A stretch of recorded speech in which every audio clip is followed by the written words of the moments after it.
Alhamdulillah, salatu wassalam ala Rasulillah wa ala alihi wa sahbihi ajma'in amma ba'd.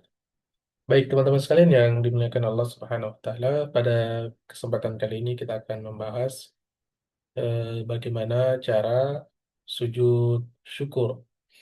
Ya, sebelumnya teman-teman sekalian, sujud syukur itu adalah disyariatkan oleh salah satu disyariatkan dalam agama kita dan dicontohkan oleh sahabat, dan ada juga riwayat-riwayat eh, yang menyebutkan Rasulullah alaihi salatu wasallam sujud syukur. Ya, meskipun sebagian ulama eh, menghukumi bahwasannya hadisnya itu adalah hadis, eh, ada perbincangan dari hadis tersebut.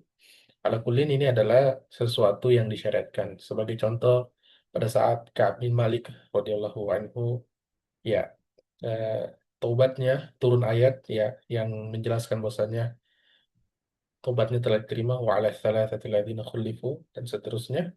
Maka pada saat mendengar ini, Ka'ab bin Malik langsung sujud syukur.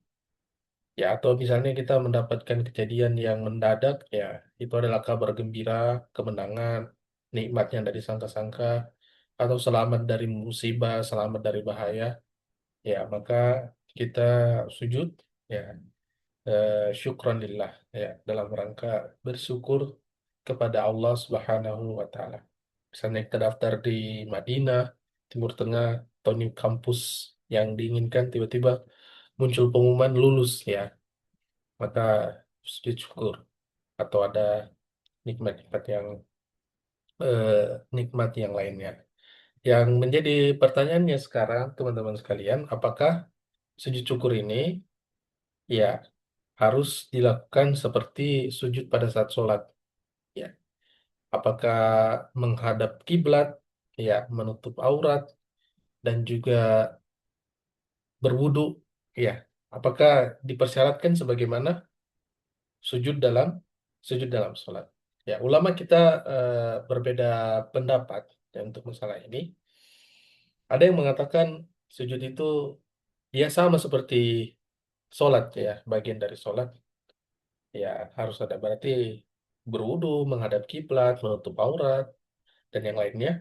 Namun ulama kita yang lain eh, mengatakan bahwasanya sujud syukur itu dia tersendiri, ya, dia ibadah tersendiri, dia tidak seperti sholat, ya, karena dia hanya satu sujud saja, dia bukan rakaat, ya, dia hanya satu sujud saja. Dan ini yang dikatakan oleh Imam Syaukani, Syekh bin Baz, Syekh Utsaimin, ya, ulama al-mu'asirin, ya, maka tidak mesti ya harus menghadap kiblat, tidak mesti harus berwudu, ya, dan juga eh, tidak mesti mungkin menutup aurat. Ya, tentu saja dalam hal ini, misalnya di dalam kamar, ya, di dalam ruangan, tiba-tiba datang kabar gembira, bisa langsung sujud juga. Ya, misalnya tadi ya seorang ibu, ya, ibu yang bersantai, kemudian dapat kabar, atau wanita di dalam rumahnya, ya, maka dia harus dia segera bisa sujud pada saat itu, karena dia refleks, ya, kabar gembira, yasjudu syukranillah. Ya, dia sujud, ya, dalam rangka syukur kepada Allah pada saat mendengar kabar tersebut. Bagaimana caranya, teman-teman sekalian? Yang pertama takbir, ya, Allahu Akbar, kemudian sujud. Apa yang dibaca? Ya, bisa baca doa sujud, Subhana rabbiyal a'la, Subhana rabbiyal a'la, Subhana rabbiyal a'la. Kemudian takbir lagi. Ya, kemudian takbir, Allahu Akbar, ya, maka selesai. Nah, itu tidak tidak perlu salam. Jadi takbir, sujud, takbir lagi untuk bangun dari sujud tersebut. Ya, saya kira demikian teman-teman sekalian. Mudah-mudahan bermanfaat dan kita bisa praktekkan pada saat Allah memberikan kabar gembira atau Allah menyelamatkan kita dari musibah, mara bahaya yang besar, sebagai syukur kepada Allah Subhanahu wa taala. Ya, sallallahu alaihi Muhammadin wa ala alihi wasallam. Assalamualaikum warahmatullahi wabarakatuh.